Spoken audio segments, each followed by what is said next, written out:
Italy کا ایک بادشاہ حکومت اور دولت کے گھمنڈ میں غریبوں سے بات کرنا بھی مناسب نہیں سمجھتا تھا، اس لیے اکثر لوگ اسے ناپسند کرتے تھے۔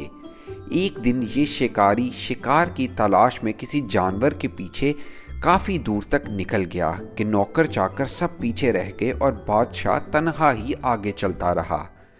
اتنے میں ایک کسان نے بادشاہ کے گھوڑے کی رکاب پکڑ لی۔ اس کی شکل ہو بہو بادشاہ سے ملتی تھی، فرق یہ تھا کہ اس کی پوشاک اور حالت غریب جیسی تھی۔ اس لیے بادشاہ سے کہا کہ میں 3 دن سے حضور کی ڈیوٹی پر بھوکا پیاسا چلا آ رہا ہوں، مگر کوئی میری فریاد نہیں سنتا۔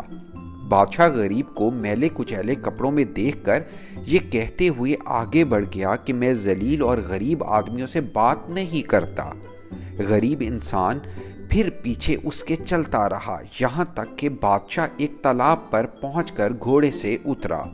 بادشاہ نے گھوڑے کو ایک درخت سے باندھا اور کپڑے اتار کر ایک طرف رکھے اور نہانے کو تالاب میں گھس گیا۔ یہ تالاب ایسے نشیب میں تھا کہ نہانے والے کو اوپر کا آدمی نظر نہ آتا تھا۔ جب بادشاہ تالاب میں اتر چکا تو غریب کسان نے بھی اپنے کپڑے اتار دیے، بادشاہ کے کپڑے پہن کر تاج سر پر رکھ لیا اور بادشاہ کے گھوڑے پر سوار ہو کر رفو چکر ہو گیا۔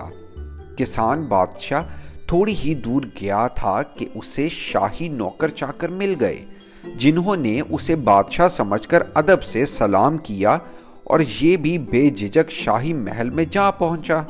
اصل بادشاہ تالاب سے نہا کر باہر نکلا تو کپڑے، تاج اور گھوڑا کچھ بھی موجود نہ تھا۔ بادشاہ بہت گھبرایا، مگر اب کیا ہو سکتا تھا؟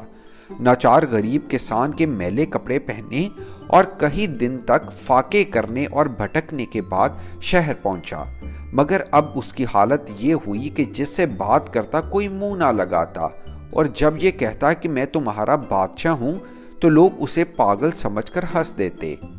2-3 ہفتے اسی طرح گزر گئے۔ جب اس پاگل کا قصہ بادشاہ کی ماں نے سنا تو اسے بلوا کر اس کے سینے پر تل کا نشان دیکھا اور پھر اس کی سچائی کی تصدیق ہو گئی۔ کسان نے اصلی بادشاہ کی یہ حالت دیکھ کر کہا کہ کیا تم وہی شخص ہو جو دولت اور حکومت کے گھمنڈ میں غریبوں کی فریاد بھی نہ سنتے تھے؟ اسی کی سزا دینے کو میں نے یہ سب کیا۔ اگر تم وہ گھمنڈ چھوڑ کر رحم اور انصاف کا اقرار کر لو تو میں تمہارا تاج واپس کرنے کو تیار ہوں، ورنہ ابھی قتل کرنے کا حکم بھی دے سکتا ہوں۔ یہ سن کر بادشاہ نے عاجزی اور ندامت کے ساتھ اپنی غلطی تسلیم کی اور کسان اسے تاج اور تخت واپس دے کر گھر چلا گیا، جس کے بعد بادشاہ نے اپنی اصلاح کی اور چند ہی دنوں میں اس کی نیک نامی کا ڈنکا دور دور تک بجنے لگا۔